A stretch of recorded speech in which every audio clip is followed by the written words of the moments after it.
Hello, friends, and welcome to Binge O'Clock, the podcast where we watch something and then we talk about it. I'm Joy Selden, and I've seen almost everything. I'm Danielle, and I've seen almost nothing. And we're here to talk about Galavant, Season 2, Episodes 7 and 8. This is, in fact, not our finale. This is the penultimate. Last time was the penultimate. This is the penultimate. The pen, not counting the wrap-up. Exactly. I want some, language nerd out there to tell us that there's an actual vocabulary word for the third to the last thing. But I'm sure there is. I am not sure that. I am not of that school. Neither Please am feel I. free to school me. Could we internet it? Absolutely. Are we going to? No. You have Google in your pocket. Google it and tell us on Twitter. Tell us what it is. Shame us. Do it. Shame us. Google a thing. And we're here to talk about Love and Death, which is episode 7. Mm-hmm. What was episode 8 called? Do you have it? Do. Oh, yes. Do the do. Do the do. We'll get there. I love how awkward the do is. It's great. I love it. I love it so much.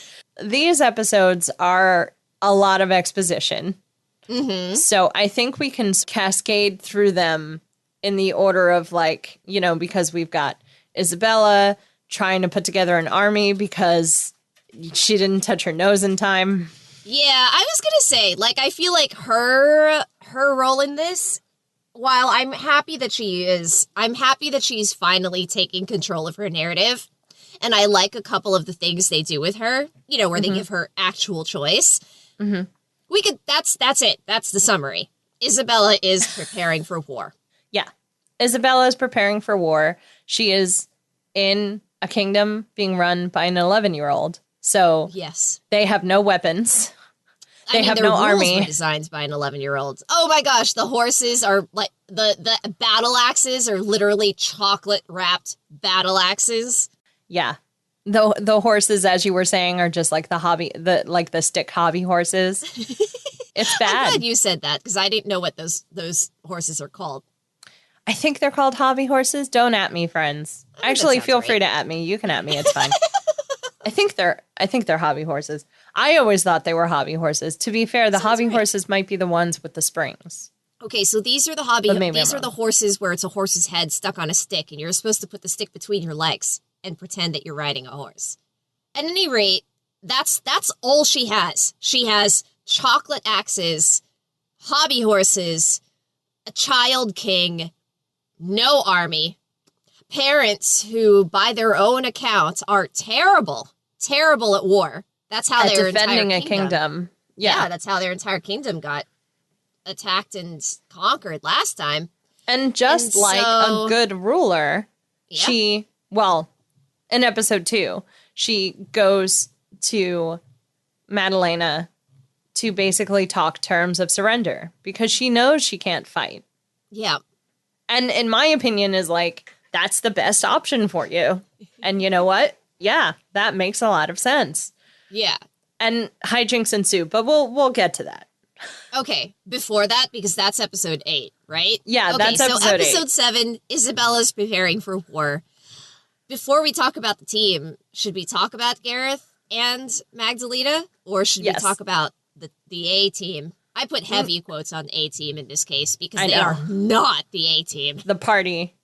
Are they still the party if Isabella and Sid are not also there? That's what I mean. It's it's kind of the party. I don't know what to call them. Galavant, Bobby, and Richard, Galavant and Gal and Pals. Gal and Pals. I'm going to call them Gal and Pals. I love it. Do you want to do Gal and Pals first? Let's do Gareth. Let's do Gareth and Magdalena because I adore them in episode 7 so much. They're so cute. Gareth has a love song. Yes. So Magdalena gets really excited about this war that they're planning with Wormwood, and she gets so excited that she lets slip that she loves Gareth so much, and then she runs away. But my favorite thing is that what she is most excited about, like Joy said, is war, but also Gareth she's so enraptured with how, quote, thoughtful Gareth is. Gareth. Because without even asking her, he orders his men not to kill Isabella so that Magdalena can be the one to kill Isabella. And she's like, oh my gosh! Yeah. It's like, you know me so well. They're sort of perfect for each other. It's really kind of cute. And Gareth has this whole love song. It's adorable. It's got a little sing-along bird along the bottom of it, so you can sing along with him. Which I think sort of the gimmick is that he doesn't know the words for anything that he is describing. So you may not be wrong. We also don't know the words. Anyway, it's a great little gimmick. And the song has all of these funny little turns of phrases where he's trying to describe very normal things, but doesn't know the words for them. So he'll say things like, my lip ends turn up, instead of I'm smiling. Instead of smiling. He doesn't know the word for birds. The flowers smell like meat, which is a smell he is pleased by. So he just says they smell like meat. I think it's pretty spectacular.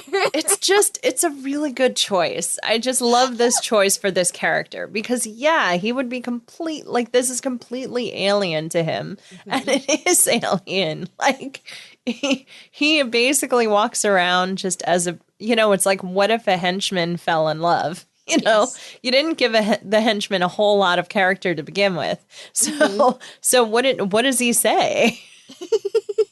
And what he says is this. Is that as hard as doing the flippity floppity or whatever it is? Love makes the world brand new with his little singing bird. I also like that this is one of the rare songs in the show that all takes place strictly in a character's head. Yeah. So no one else can hear what they're singing. And it's just because he hasn't actually moved. No. He's been in his own brain. And Wormwood's just looking at him like, whoa, you're smiling. That's actually super creepy. Could you stop doing that? That's kind of unsettling. Could you not? I feel like I've seen this done before, somewhere online as sort of a gimmick spoof situation where they'll take a show where the conceit of the show is that whoever the main character is also narrates their thoughts. So, someone else will say something, and then you'll hear the main character's thoughts, and then the main character actually speaks. Yeah. Except the gimmick is they just remove all of the internal speak. Yeah. And then the TV show becomes someone says something to the character. The character stares blankly at that someone for 4 long seconds. Then they respond. But over and over and over again. I love that. Have you seen this done? I've seen it done multiple times, but I can't think of a specific show that it's been done for. No, I've seen this done also. It's definitely a very cute way of spoofing the narrator voice kind of thing. It's very good. I enjoy it. Me too. Okay, so Garrett's having a moment. Meanwhile, Magdalena is panicking because, we don't know why yet, but we do know that she's panicking. And this is all brand new to her, I suppose. Yeah. Well, she's panicking and we don't know why, but it comes off as fear of commitment, right? It comes off as a very you guys are talking about wedding. Wormwood keeps mentioning a wedding, and she's like, and we haven't. That's not what we're doing. I love how violent she is about it. How she shoo him away. How she kicks Gareth in the face when she thinks that he's about to propose. And he's just I was just messing with my shoe. Come back. So Magdalena, and all of this ends with Gareth finally not even really convincing Magdalena that they need to talk about this, but getting her to talk about this by having a conversation with her, but through their battalion of soldiers. It is one of the best things I think I've seen either of these characters do in the entire series. It is one of my top 10, both Gareth and Magdalena moments of this scene where Gareth is But I still want to talk about this. And Magdalena's like, I really don't want to talk about this. And he's like, fine, I'll talk to the soldiers then. And he like tells this battalion that he loves them. They hop into attention and are just like, we love you too. I know. That was honestly one of my favorite moments is the soldiers were also super here for this, like, this whole weird conversation that they were having and including the soldiers. I feel like the soldiers were like, we just want to feel included. And this was it. This is how we include you. You're welcome.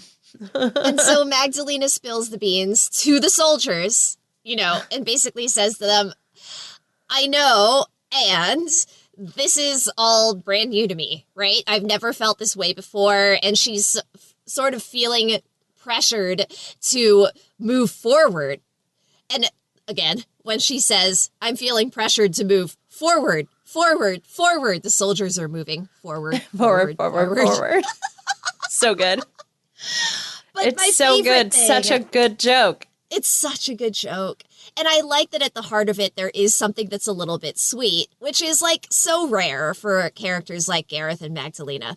Mm-hmm. But the bit of it that's a little bit sweet is that Gareth is like, hey, if you're not feeling comfortable, then I'm not feeling comfortable, right? Yeah. Like, you have to be look cool at with Gareth too. Understanding consent. Weirdly. I was like, whoa, right? Weirdly. Who knew Gareth would understand consent? And he's like, so it's cool. We're going to slow down so that we don't ruin what we have, because I like this too. And that's it. Now they can go to war not angry. Yes, which was another thing they said. We said we'd never go to war angry, which I also thought was great, which is a play on the, you never go to bed angry. You always have to talk it out.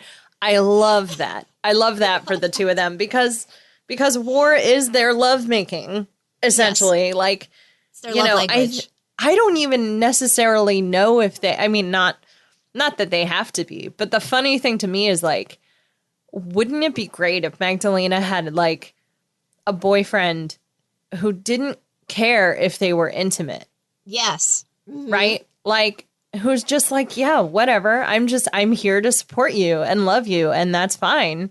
And like, you can go have whatever you need to have with whatever dude. Like, I don't care. I'll be here drinking my pint when you get back. Like, when you get back, we'll go to war. We'll go to war. Go slice off some mean queen's ear. That's Seriously. what we're here for. I know. It's just like, he doesn't have time to be physical in the bedroom anyway, so it's cool.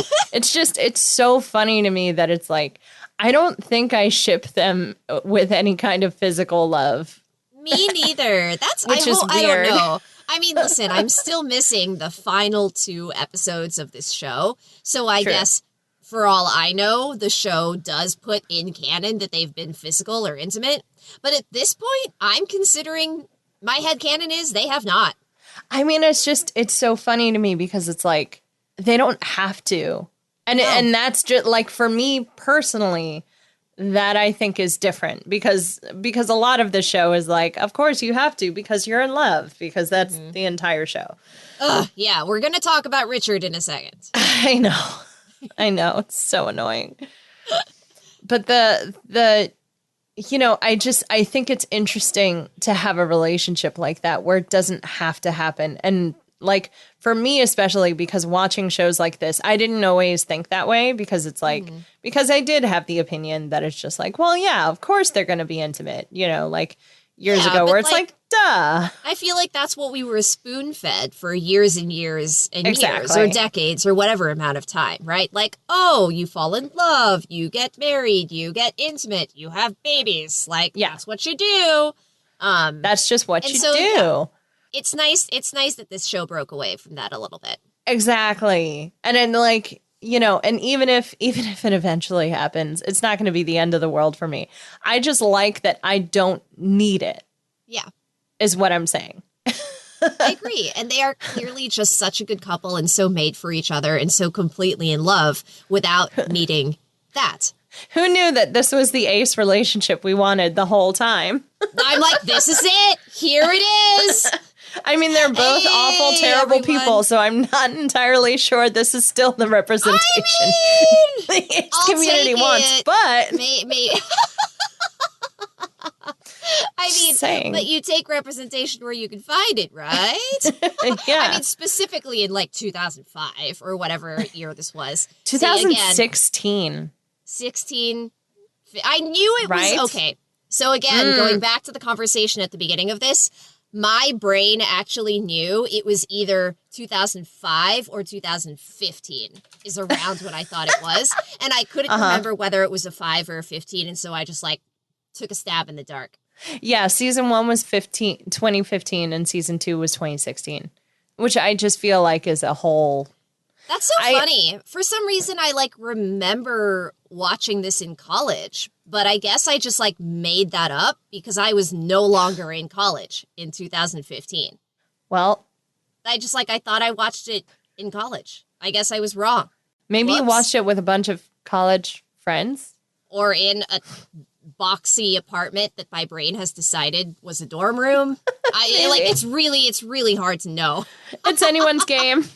It's anyone's game. I really thought I watched season 1 of this in college. Whoops. I mean, to be fair, like, my brain smooshes things together all the time where I'm like, I'm never going to remember exactly when the hell I watched. Like, at the time I watched this, like, I always feel like I was watching this with my ex, but when it came out, that relationship was ending.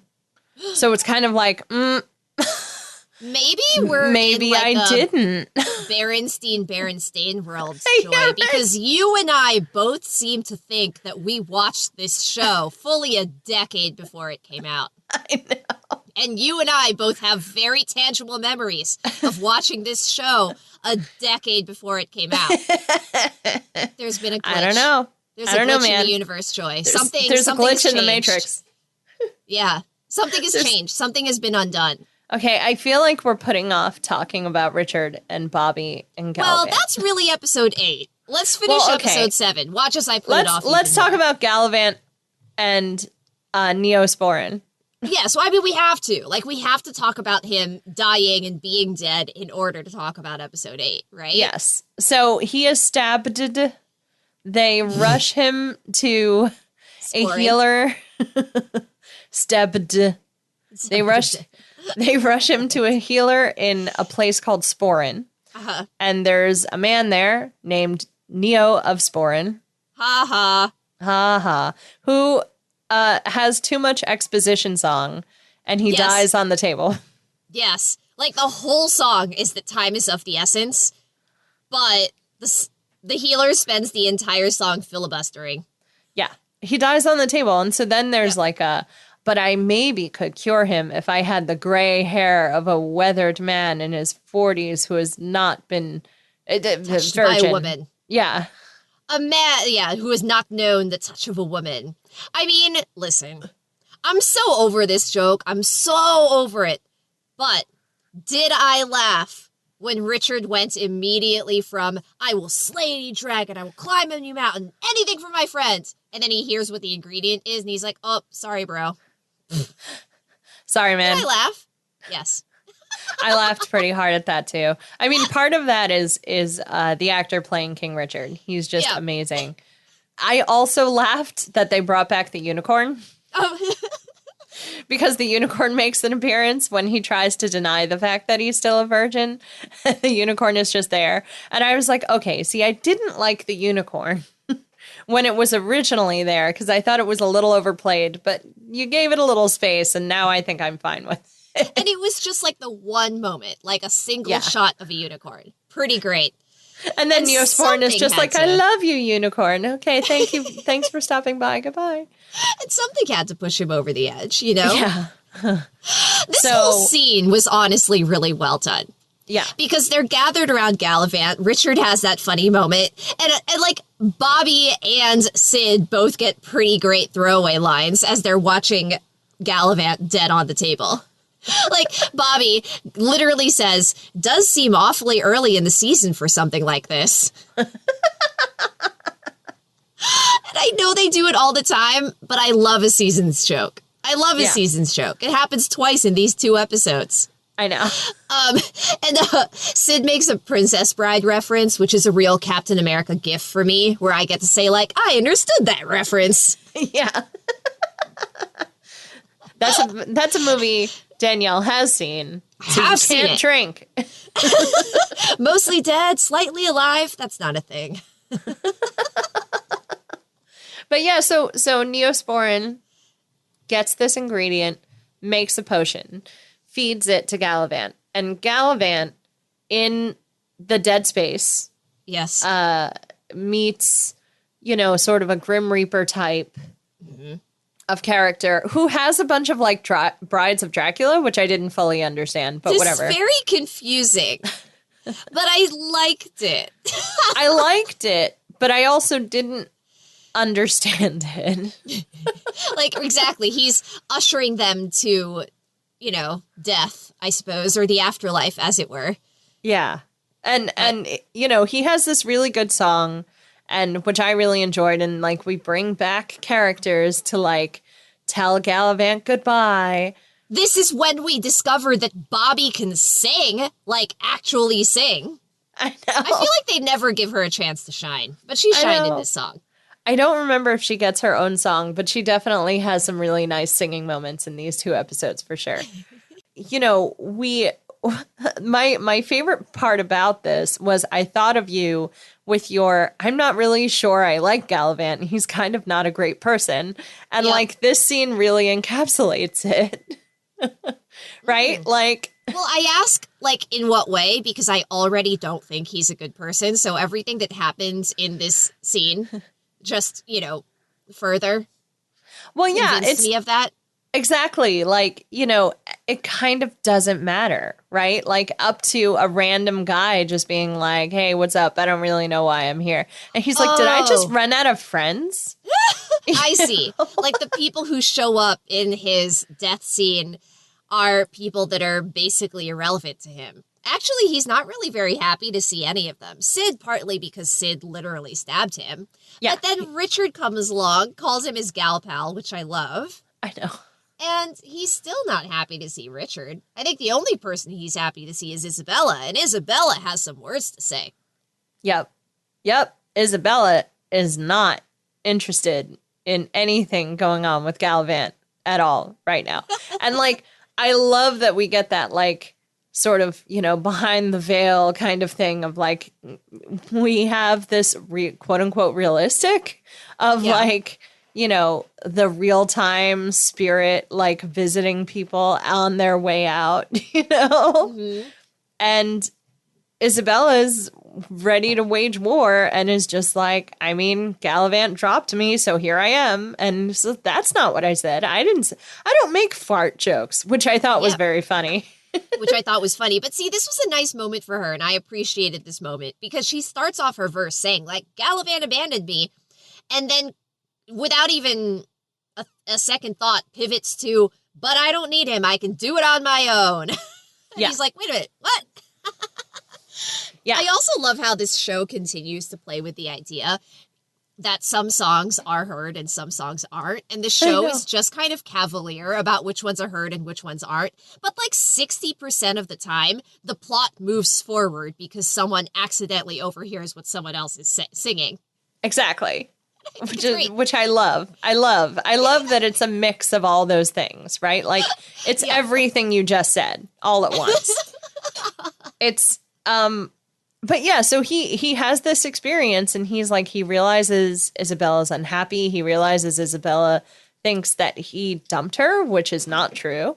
Like, he finally knows what happened several episodes ago and he decides to come back. Although he kicks Death between the legs, and Death has this brilliant moment of like, why do I still have those? Which I honestly thought was very funny. Oh, so good. There's a lot of fun moments in these 2 episodes. I actually really enjoyed them. Yeah. And now he's back. He comes back just as Richard and Bobby are expressing their love for each other and almost going to kiss but he comes back, like, cheers to this actor for genuinely looking like he came back from the dead right in between them. You know, like, it wasn't a campy, like, big gasp. It's like he's red in the face and he's just like he is suddenly breathing again. Like, I believed that man was dead on the slab and then suddenly woke up alive. Woke up. And when he wakes up, what happens? Richard kisses him on the cheek. And he doesn't even blink. That was my favorite. Like, Galavant's face popping up was amazing. Richard pivoting quickly away from his kiss with Bobby to just peck Galavant on the cheek. And Galavant not even giving that a second thought because sometimes Richard does things. Because it's Richard. Also, my favorite part about that is Bobby's little, oh, you couldn't have waited 30 more seconds? Had to pop up right then? Right now? Because Bobby is all of us. Bobby is all of us. Bobby is just a girl standing in front of a boy. Another reference I understood. There you go. You're 2 for 2. Look at you. 2 for 2. I'm getting all the references. Actually, I bet there's several references I did not get. But I'm going to say the ones that I did because I'm weirdly proud of them. I mean, you're allowed to be proud of them. That's fine. That's perfectly cromulous. You can be proud of them. Okay, so then the real ending to this episode, and which leads into the next episode, is that surprise. Sporn is lightly obsessed with Galavant, as everyone in this show is. I mean, again, I wish the audience could see that shrug because it's just a very like, all right, sure, all right. And since Sporn is lightly obsessed with Galavant, he decides to help Galavant out. And apparently has a half-dead zombie army. Surprise! He's been experimenting on dead and buried soldiers from the last war, and now Galavant has his battalion. I mean, I 100% believe that, like, in trying to perfect whatever this was that he gave Galavant, he created a bunch of zombies. Like, no doubt in my mind, right? And so these zombies come out and he's just like, please take them with you. They're kind of creepy. They're kind of scary. They're kind of scary. You've got a freaky side and I like it. But yes, so the episode ends there. And then the next episode, actually, I love talking about this undead army. Oh yeah, Let's keep talking about them because they're shamblers. They don't even do tools. No. Well, sort of. They do at the end of episode 8. At the end of episode 8. They're able to, like, lift up their swords into the air. But until then, shamblers, absolutely. They're, like, but they need purpose. They're aimless. They don't have... You know what I mean? Like, they're just there to follow Galavant, which I love because he was dead for, like, a hot second. And so they are following Galavant to the ends of the earth, to the point where if Galavant wants to sneak up on a castle, he can't because he has 50 some odd shambling zombies following him every single place he goes. That, like, red light, green light that they played a little bit where he's like, stop! And then he turns his back and shambles forward and it's like, It was so good. So good. Gimmick. Eventually, and we'll talk about the rest of the party in a second, but like the idea is that they're going to go to the Valentian castle. They're going to kind of gear up a little bit. And then I guess head over to Hortensia where all the army battle stuff is supposed to go down. Yeah. The funny thing for me is like, I didn't know that we were going to Valencia first. I think I missed the reason. I don't even know if there is one. It's fine. It doesn't need a reason. It's fine. We're just gonna hand wave it. It's fine. Yeah. They get to the castle, and the whole time Galavant has been like trying to get them to like have some autonomy, and not just the zombies, and like not just follow him around, not just groan and run into trees, not like be able to turn, you know what I mean? Mm-hmm. And he's talking to them and he's kind of just venting his frustrations. And then he realizes that they are empathetic zombies and will fight for love. Love speaks to the zombies. Love. And there's something really beautiful about that. I don't know if anyone like what's that? That's like the what's that like Lukewarm Hearts or something? Wasn't it like a young adult book? Warm Bodies? Warm Bodies, that's it. Why do I know that? I mean, they should have called it that. Is it Warm Bodies? It's got what's his face Warm and what's Bodies. her face. It's Warm Bodies. This is one that I haven't seen. I haven't seen. I have seen this one. Oh, there you go. I'm sure I saw it in the theater. Actually, I had a friend who was sort of in love with the actor in that show, whose name I can't remember. I'm not going to remember either, but I know they are famous. It's okay. I'll add it to the list. That'll be one of the ones that Danielle has seen and I have not. Oh yeah, that could be kind of fun. We could add it to our little zombie repertoire. Like, how do you feel about this zombie film? At any rate, but yes, like I've never seen zombies motivated by love. With the possible exception of like a Warm Bodies kind of interpretation, right? But like, even then, that's a little bit different. You know, that was like romantic love between a zombie and a not zombie. Yeah, no, but this is like we are fighting for a love cause. Yes, exactly. Like we're fighting for a cause that isn't our love for someone else. That's why I think that the way you described it with them as empathetic zombies makes complete sense to me. They're just like, oh, you're a warrior for love? We're on your side. And then they can lift up their swords and they're ready for battle.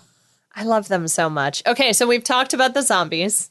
Well, I also love that sort of at the beginning, and maybe this is my headcanon and it's not actually true, but at the beginning of the episode, Sid was like, oh, maybe they're following you because once upon a time you were dead. And Galavant's like, oh yeah, why is that? You know, and turns it into a whole thing because he's a terrible person who chases all of his best friends away.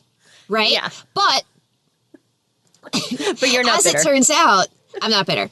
As it turns out, they were following him because he's a warrior for love. Like, no one else there is motivated in the same way that he is.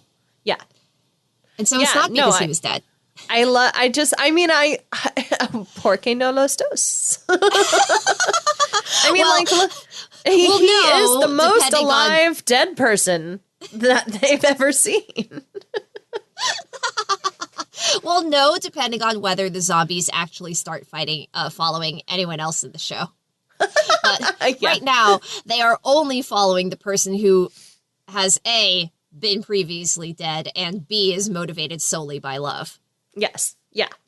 And I love that. I love the zombies. The zombies are my favorite. Like, just like the soldiers in the last episode, like the zombies got to have like this moment here, and I really like it. I like it. I like it too.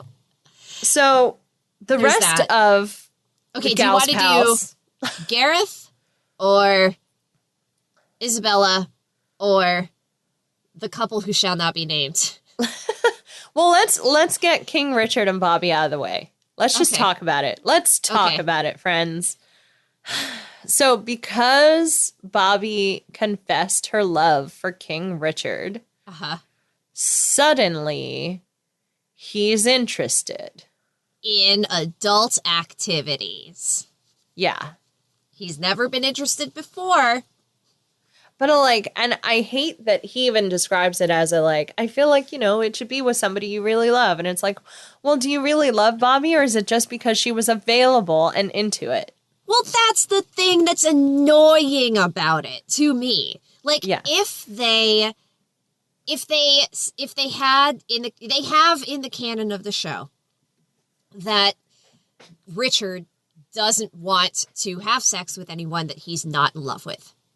Fine. If that's what you're sticking with, then stick with it. Give me someone he's actually in love with. Or at least lead me to believe that they're in love. Because clearly this show knows how to write people who are in love, right? They gave us Gareth and Magdalena. That's it. They gave us them. The real it couple right there. This show knows how to write people who are in love. And they didn't write Richard and Bobby as people who are in love. I just wish that Richard had teased a little bit more along the way that, like, he would be into it. But everything we've ever gotten from Richard is like, but she's like a sister. Exactly. And it's like, even if it was like, let's imagine, right, a world where Bobby tells Richard, I love you. And Richard says back, I don't know if I feel the same way, but I'm open to exploring. And then we spent a little bit of time together, and then, right? Like, right. That made sense. Or even like earlier in the show, have Richard say something like, I mean, as if Bobby would ever go for me. Yeah. You know what I mean? Like, hint that, like, you know, maybe Bobby is too good for Richard. Like, Richard has all this character growth, and maybe he's just like, you know what? I don't know. I feel like she deserves somebody better. You know what I mean? Like, hint that, like, it wouldn't be the worst thing, which is what you have been doing up until this point. Right. Hints that he has any kind of affection for her. Beyond kind of sister. Beyond sister, beyond best friends, beyond, like, childhood friends my parents paid to play with me. Right? Yeah.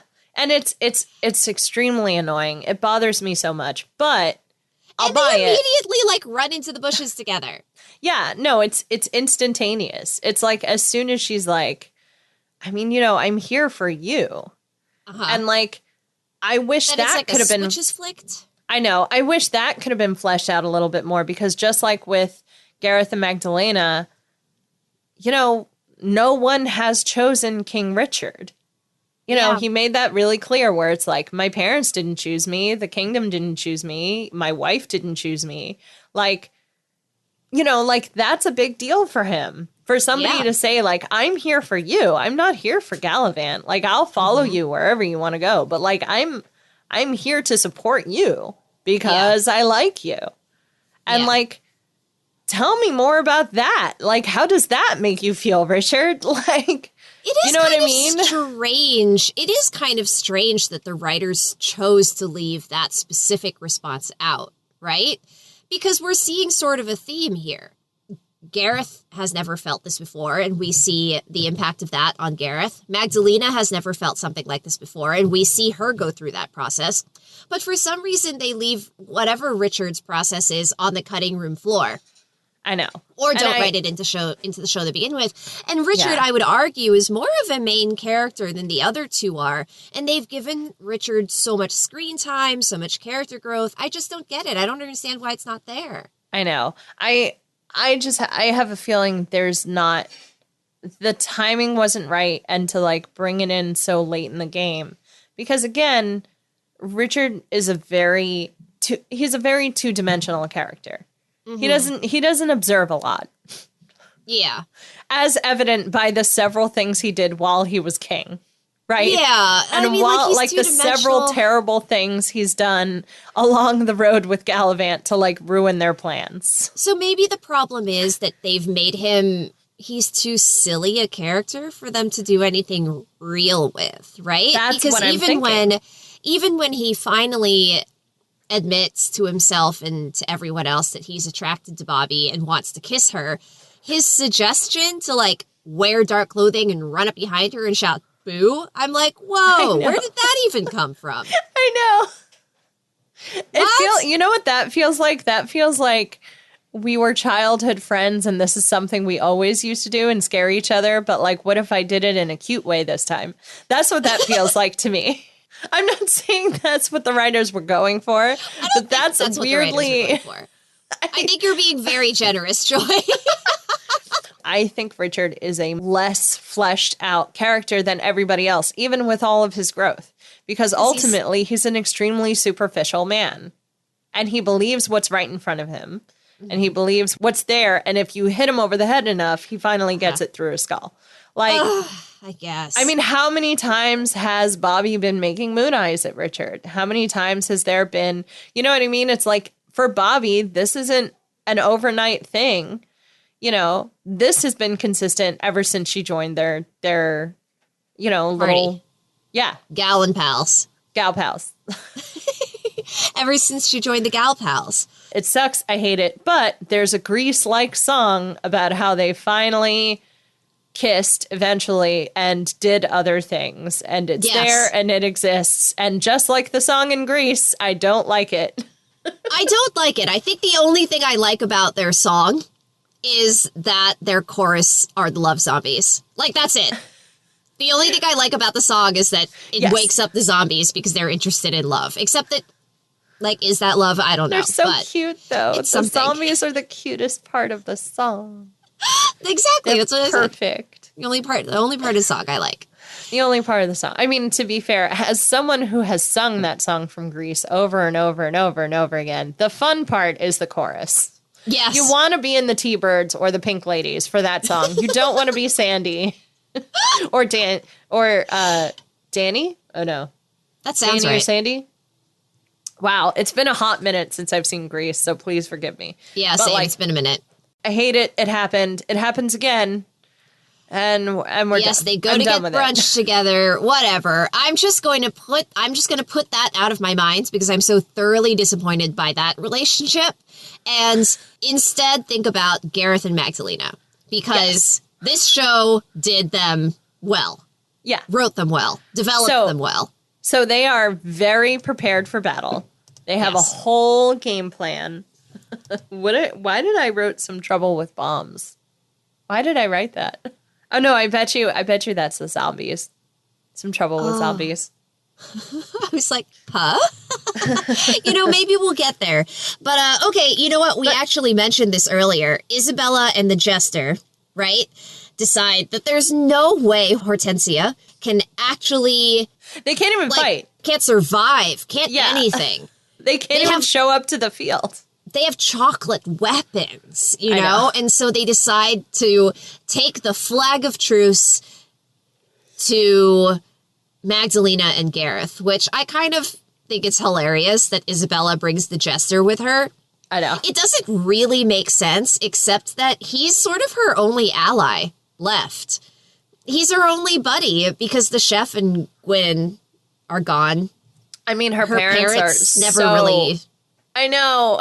Yeah. Like, look, she loves her parents, but her parents are so non-combative. Yeah. It's not like she can bring the 11-year-old with her. Well, why would she want to? I know. Right? The king there. And so she brings the Jester, who's holding the little flag of truce with her. She gets into the war tent, I suppose you could call it.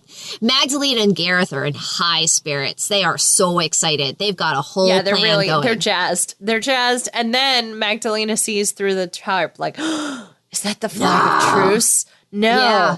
I want my war. I want to kill Isabella. And like, as she approaches, and it's like, well, just tell her the terms. And of course, the terms are atrocious. Yes. Like the most ridiculous. Literally, give me everything that you owned. Also, I'm taking your mother's crown, literally and figuratively. And also, you have to be my handmaiden. Yeah, right? It was the worst possible terms at all. And doesn't even give Isabella really a chance to, like, counter. Right. Which, I mean, by design, right? Because what Magdalena wants is unnecessary bloodshed. Yeah. Doesn't want to have an agreement. And then, catfight. Catfight! I was a little disappointed by the catfight song. Did you like the catfight song? I mean, I expected way more physical fighting. Yeah. But I also wanted, like, less terrible rap battle.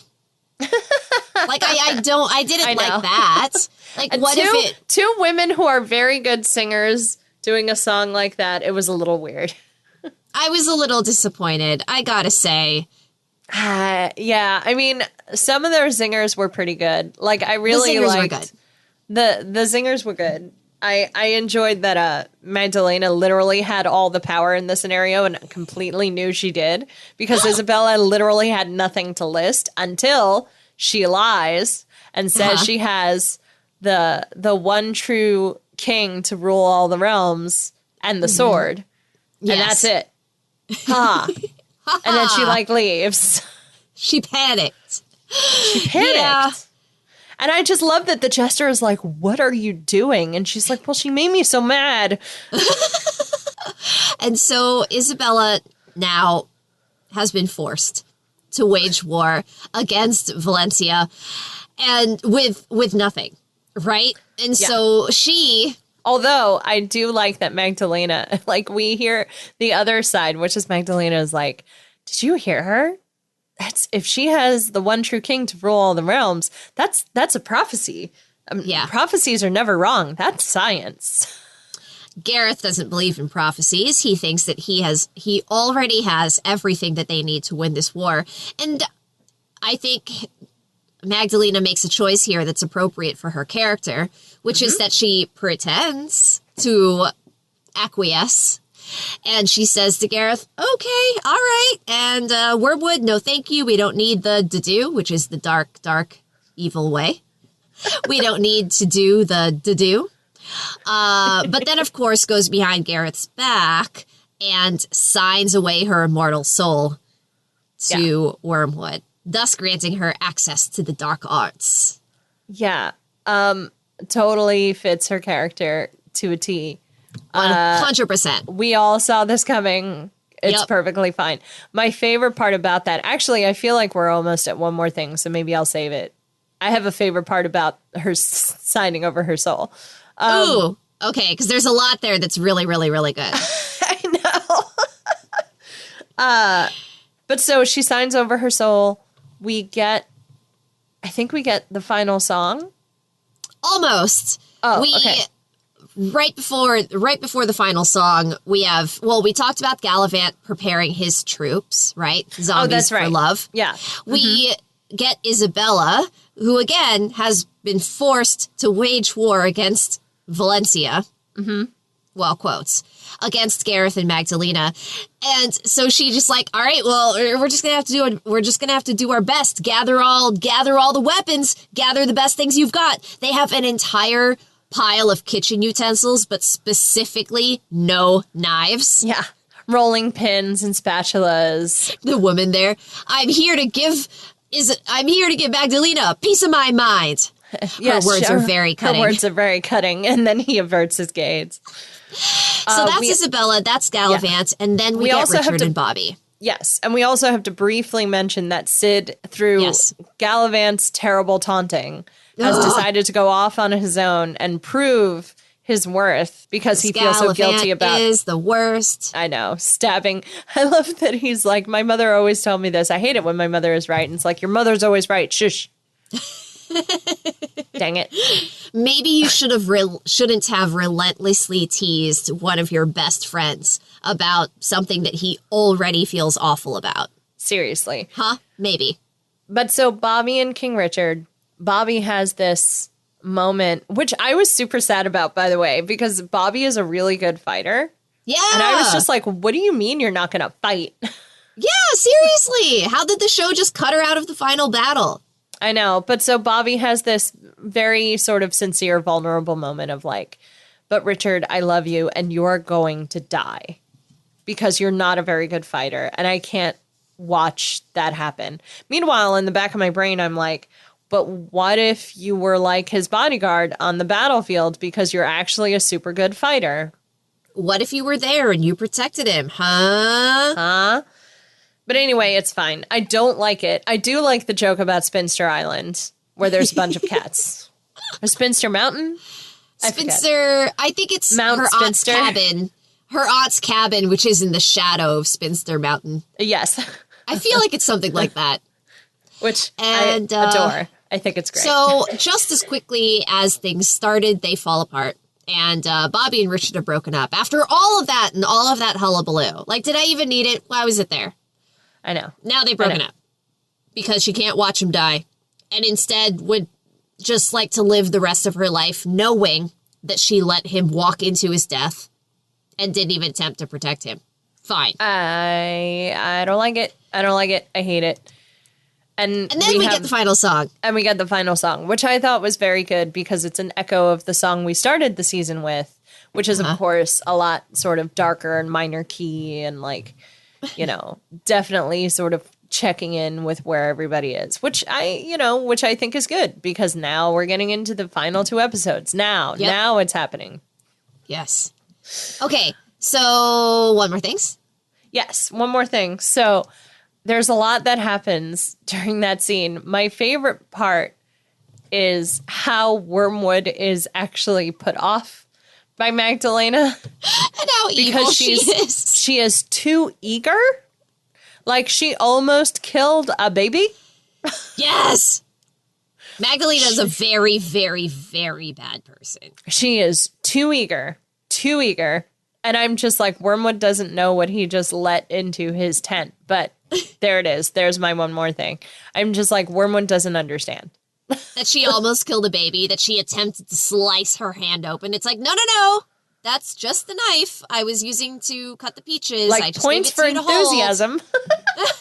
I'm just babysitting, which, by the way, who gave their baby to Wormwood to babysit? Who? I mean, but he's such a good wedding planner, clearly. I know. Who knows? It's okay, fine. I have one more things. Okay. One of them is that I love Gareth's nickname for Magdalena, which is Queenie. Which is Queenie. I love that he calls her Queenie. What do you love about hilarious. I just think it's funny. I mean, it is cute. Funny. I think it's cute. I think it's also a nickname that she very clearly likes, because who is she? She's the queen. Yeah. But, like, she would have shut down anything else. Yes, she would have shut down anything else. It's the queen, but it's cutesy. It's adorable, and I love it. Okay, That's my second one more thing, is that I love the save the dates. Oh, yes. We didn't talk about this, but, like, Wormwood's assistant continues to fail. I'd just be so confused about, like, the wedding scheme versus the scheme to wage war versus the plan versus the whatever. Who knows? I can't even keep it straight. But it's like, it also speaks to how unorganized Wormwood has to be, right? That he is unable to explain to his assistant exactly what's going on and keep it straight. So he's a war map, and he's a wedding map. His assistant mistakenly sends out the war invitations to the wedding parties, I think, which is, I think, what happened. He mixed up his save the dates. There's a save the date for war, and there's a save the date for the wedding. How hard is it? They both look identical. Yeah. And what's this part about light refreshments will be served? The save the date for war, light refreshments will be served. It's so good. It's so good. It's such a good joke. And I love that it's so consistent that, like, like, this is just the way they are, Wormwood and his assistant. That's just it. This is how life is for them. Oh, what a great recurring joke. Yeah. Okay. Well, with that, we're now where we thought we were a week ago, which is coming upon our final episode. Yeah. We're going to watch the last 2 episodes of Galavant for, the episode in 2 weeks. And then it's our wrap-up. Yeah. And who knows, maybe we'll watch Warm Bodies somewhere in the middle of there. Maybe we'll watch a zombie thing about zombies in love. Maybe who knows? Who knows what we'll do? Who knows? But between now and then, we would love to hear from you. Please check us out at Binge O'Clock Pod on Twitter and Facebook, where you can answer the question, what would motivate you to come back from the dead? You can also email us at bingeoclockpod@gmail.com. And don't forget, we have a Patreon. Find us at patreon.com/clockpod. That's right. Tell your friends, tell your family, tell your loved ones. Tell the live lobsters in your life about Binge O'Clock, and we will see you next time.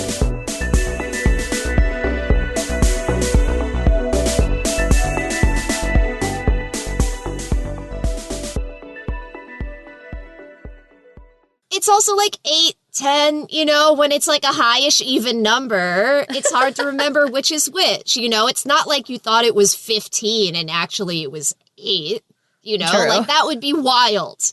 And the last season was 8. A high-ish even number should be tattooed on my body. Because it is just nondescript enough to make sense.